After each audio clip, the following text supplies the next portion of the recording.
नमस्कार। कभी कभी मैं सोचता हूँ कि ये जो जनता के लिए बड़े बड़े सगुफे पेश किए जाते हैं, ये जो विभाग बनाए जाते हैं और ये ढोल पीटा जाता है कि ये लोगों की समस्याओं का निस्तारण करने के लिए है, लोगों को परेशानी से बाहर निकालने के लिए है। जब सरकार चुन करके आती है उससे ठीक पहले ये बड़े बड़े वादे किए जाते हैं सभी नेताओं के द्वारा कि एक बार हमको चुन के लाइए, हम कुछ ऐसा करेंगे, चमत्कार हो जाएगा, आपकी ज़िंदगी की सारी परेशानियां दूर हो जाएंगी। और उसके बाद जब उन लोगों को एक बार पद मिल जाता है, कुर्सी मिल जाती है, सरकार और सत्ता में वो आ जाते हैं, उसके बाद क्या सिर्फ अपनी जेबें भरने के लिए वो विभागों का चयन करते हैं? सिर्फ अपनी जेबें भरने के लिए वो अधिकारियों को जगह जगह पर बैठाते हैं और उनको ये बताते हैं कि यार तुम बस हमारे डायरेक्शन में काम करते रहना, लोगों को चिल्लाने दो, मरने दो। 5 साल बाद चुनाव होना है, कौन दोबारा लौट करके देखा है किसी ने कि कल हो या हो कि ना हो। आज अपनी जेबें भर लें, आज खुद को मजबूत बना लें, आज अपने जो पार्टी के लोग हैं, जो सत्ता और सरकार में विराजमान लोग हैं, उनको मजबूती दे दें। जिन्होंने हमारे लिए कभी प्रचार किया है, हमारी रैलियों में चले हैं, आज उनका भला कर दें। तो कुल मिलाकर के जनता का क्या, उन लोगों का क्या जो बेचारे लंबे समय से परेशान रहे हैं, जिन्होंने इस उम्मीद के साथ में किसी को वोट दिया था, सरकार और सत्ता में बैठाया था कि हो सकता है यार ये लोग आए तो कुछ हद तक हम लोगों को राहत मिल जाए, हमारी गली मोहल्ले की नाली, सड़क, बिजली, पानी ठीक हो जाए, कोई बगल का गुंडा, कोई अत्याचारी हमको परेशान कर रहा हो, किसी ने हमारी ज़मीन, खेत, मकान वगैरह कब्जा कर रखा हो, किसी ने हमारी मेड़ काट ली हो, तो उन लोगों से हमको राहत मिल जाए, सरकार उन लोगों का इलाज कर दे। कोई ऐसा अधिकारी हमारे थाने पर बैठ जाए, कोई नगर निगम में ऐसा अधिशासी अभियंता बैठ जाए, कोई विद्युत विभाग में ऐसा जेई बैठ जाए जो हमारी परेशानियों को, हमारी दिक्कतों को दूर कर दे। इस उम्मीद के साथ पूरा देश, पूरा प्रदेश लोगों को चुन करके गद्दी पर बैठाता है, लेकिन उस सत्ता और कुर्सी की आड़ में सरकार ये भूल जाती है कि जिन लोगों के लिए वो चुन करके लाई गई है, जिन लोगों ने उसको चुनकर बैठाया है, उनका दर्द कितना बड़ा है। जन सुनवाई पोर्टल यानी कि IGRS जो ग्रीवांस पोर्टल है, जिसको उत्तर प्रदेश में सरकार ने इस उद्देश्य के साथ लॉन्च किया था, ये बताया जाता है। उद्देश्य क्या था, अभी वो भी 2 मिनट में आपको सामने में बताए दे रहा हूं कि उस उद्देश्य की कितनी पूर्ति हुई है। उस IGRS पोर्टल ने सरकार की जितनी भी नीचे की चेन है, कार्य प्रणाली है, जितने भी लोग बैठाए गए हैं इस पोर्टल समाधान प्रणाली से संबंधित ग्रीवांस का, शिकायतों का निस्तारण करने के लिए, उनके मुंह पर इतना बड़ा ये तमाचा है। आपको मैं बताऊं कि कुछ दिनों से मैं इस जन सुनवाई पोर्टल से संबंधित लोगों की शिकायतों को लेकर के, जो परेशानियां हैं, लोगों की जो दिक्कतें हैं, मैंने छोटी मोटी कुछ वीडियोस अपने चैनल पर डाली थी। लेकिन भाई मुझे ये नहीं पता था कि जो वीडियो मैं डाल रहा हूँ उस पर लोगों का इतना ज़्यादा दर्द उभर करके आएगा। मैं आपको सच बताऊं कि इतनी ज़्यादा जो परेशानियों से भरे हुए कमेंट्स हैं, इतनी ज़्यादा बुरी तरीके से लोग व्यथित हैं कि मुझको अपनी सारी दिक्कतें, अपने आसपास के लोगों की दिक्कतें तो बहुत छोटी लगने लग गई भैया। पूरे प्रदेश के हर कोने कोने, गांव, जिले, कस्बे से लोगों ने अपना दर्द जिस तरीके से बयान किया है, मैं आपको बता भी नहीं सकता कि कितना लोग परेशान हैं इस IGRS पोर्टल पर। शिकायत करने वालों की जो शिकायतें हैं उनका निस्तारण न होने से कितना ज़्यादा लोग दिक्कत में, परेशानियों में हैं कि भाई जितनी भी शिकायतें करते हैं सब फर्जी हैं। कोई भी अधिकारी कर्मचारी किसी भी प्रकार का जो है स्वच्छ, साफ सुथरा निस्तारण करता ही नहीं है। लोग अपने कार्यालय में बैठ करके रिपोर्टें लगा देते हैं।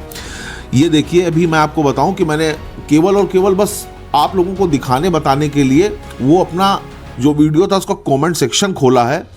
भाई मैं आपको बताऊं, खाली 2-3 चीज़ कमेंट मैं आपको पढ़ करके बताऊंगा, और अगर सरकार का कोई नुमाइंदा इसको सुन रहा हो, कोई अधिकारी, कर्मचारी, मंत्री, संतरी, विधायक कोई सुन रहा हो, और थोड़ी सी भी आपके दिल में, थोड़ी सी भी इस आम गरीब जनमानस के लिए हल्का सा भी पेन हो, दर्द हो, तो यार थोड़ी सी शर्म करके थोड़ा सा इन लोगों की बात सुन लेना, थोड़ा सा इन लोगों का दर्द सुन लेना। हम अपने लिए कुछ नहीं मांग रहे, हम इस पूरे प्रदेश की जनता का जो ग्रीवांस है, कोई ज़रूरी नहीं यार क्या सबको तुम 25-25 साल ये चाहते हो कि सब अदालत जा करके 25-25 साल मुकदमा लड़े अपनी छोटी छोटी परेशानियों के लिए? वैसे ही अदालतें पटी पड़ी हैं, न्यायपालिका के ऊपर कितनी उंगलियां उठ रही हैं, देख लो तो आदमी कहाँ जाए।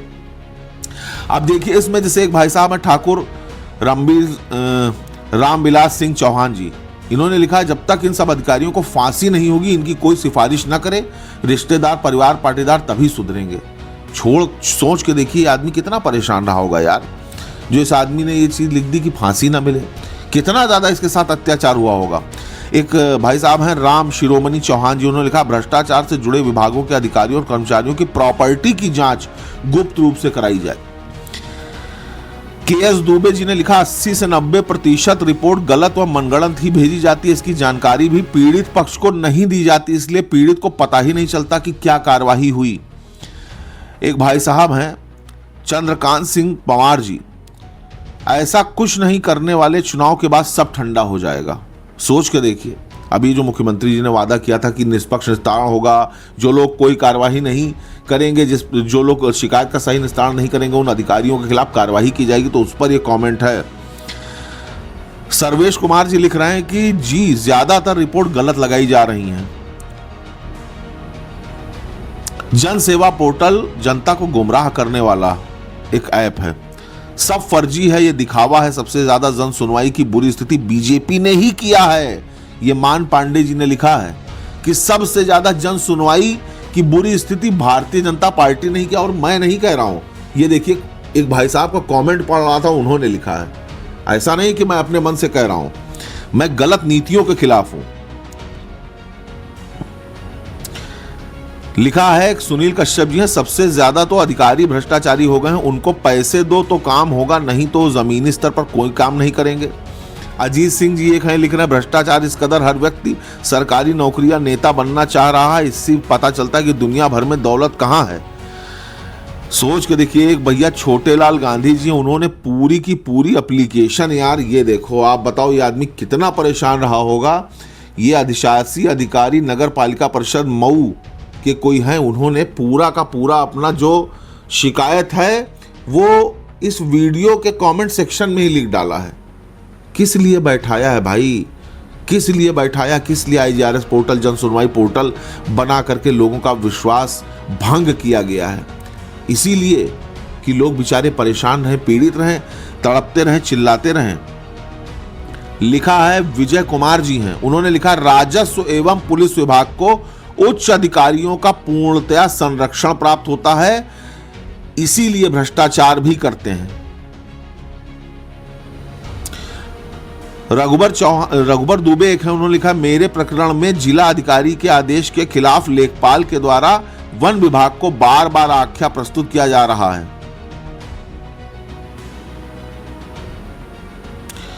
वेद प्रकाश चतुर्वेदी जी ने लिखा है मैं कानपुर से हूं, कोई भी सुनवाई नहीं होती है, 1076 पर भी सीवर लाइन चौक है, बोला लेकिन कोई सुनता नहीं, FIR से काम नहीं चलेगा, बर्खास्त करो, रोहित मौर्य ने लिखा है। सतीश चंद्रा लिखे हैं कि सर जी कुछ नहीं होने वाला है, मेरी भी रिपोर्ट गलत है, 95% ऐसा ही होता है, सुरेश मौर्य जी ने लिखा है। सोचिए, कसम से बता रहे हैं भाई, मैं तो पढ़ रहा हूँ, हो सकता है खाली आदमी हूँ, लोगों की नज़र में, सरकार की नज़र में या उन अधिकारियों की नज़र में मैं बिल्कुल एकदम खाली निठल्ला आदमी होऊंगा कि यहाँ बैठ करके ऐसे पागलों के तरीके से चिल्ला रहा है, बकने दो यार इसको, वीडियो बना रहा है, हो सकता है व्यूज़ बटोरने के लिए बना रहा हो। तो हाँ भाई, जनता के लिए, लोगों के दर्द के लिए तो बिल्कुल खाली हूँ, वकील हूँ पेशे से, लोगों का दर्द सुन करके लोगों को राहत देने के लिए दिन भर रात भर जूझता हूँ, मेहनत करता हूँ, पढ़ता लिखता हूँ, अदालत में खड़ा होता हूँ, लेकिन तुमको जो तनख्वाह मिल रही है भाई, कहाँ निकलेगा उन सभी अधिकारियों को, उन सभी कर्मचारियों को, उन सभी इस जन सुनवाई पोर्टल से संबंधित लोगों को मैं एक ही संदेश देना चाहूँगा कि आप जो कर रहे हैं, अगर आपने आम जनमानस का ऐसे ही लगातार विश्वास तोड़ा, अगर लगातार आपने इसी तरीके से लोगों को दुखी परेशान रखा, लोगों की शिकायतों का निस्तारण अपने कार्यालय में बैठकर कर दिया, तो याद रखिए एक दिन आपके साथ भी ऐसा ही होगा कि आप किसी दरवाजे, किसी दर पर रोज चिल्ला रहे होंगे, हाथ जोड़ करके इंसाफ की भीख मांग रहे होंगे, लेकिन प्रकृति पलट के आपको वही देगी जो आपने लोगों को आज दिया है। इसलिए सावधान हो जाइए। और माननीय मुख्यमंत्री जी, मैं फिर आपसे हाथ जोड़कर करबद्ध, अनुनय विनय, साष्टांग प्रणाम करके निवेदन कर रहा हूं आपसे कि कृपया करके इस प्रदेश की जनता का टूटा हुआ भरोसा, बिखरा हुआ विश्वास किसी तरीके से समेट लीजिए, किसी तरीके से उन पीड़ित हजारों लाखों लोगों को सुनिए, कोई जुगाड़ ऐसा करिए, कोई ऐसा ईमानदार एक आदमी चुन लीजिए, बैठा दीजिए, कोई ऐसा एक ईमानदार सेल बना दीजिए, कोई ऐसी ईमानदार कमेटी गठित कर दीजिए जो इस जन सुनवाई पोर्टल को खिलवाड़ बनाने वाले सभी भ्रष्टाचारी अधिकारियों और कर्मचारियों को सबक सिखा सके। धन्यवाद।